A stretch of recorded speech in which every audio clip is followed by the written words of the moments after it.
Allwell is a professional manufacturer of roll-forming machines. In this video, we will talk about how the shelves that are normally used in warehouses or hypermarkets are made by our machines. First, the shelves consist of uprights and beams. So we need to manufacture beams and uprights. The drawing of the shelf is determined according to the customer's needs. This is the drawing of the shelf beam. Let's see how to make it.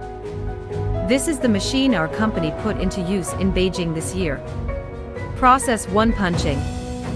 The steel coils are transferred to the punching machine for punching. These holes are used to assemble the parts of the shelves. Process 2: roll forming. Through multiple sets of mold, the steel is rolled into the shape of the beam. At this stage, the material is progressively shaped. A typical roll-forming machine can consist of 10 to 24 pairs of roller die stands. The machine is individually or gang-driven to force the ribbon of metal through the rollers that gradually shape it to the dimensions of the drawing.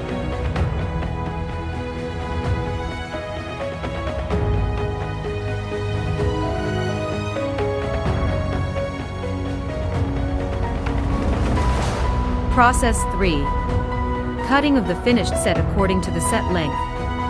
Efficient production with servo-tracking hydraulic cutting. No stopping of the production line for each cutting action. Machine production speed can reach 25 meters a minute.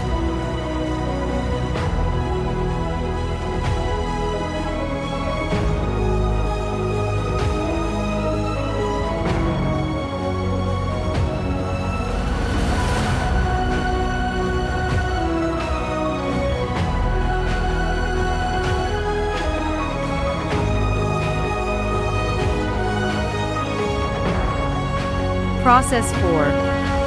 Finally, the beams and uprights are assembled, and a complete shelf is made. Allwell Roll Forming Machinery. Market leader in the roll forming and provider of high-quality production systems and service. If you are interested in the shelf and rack manufacturing or other roll forming production, please feel free to contact us. We will give you the most professional solutions.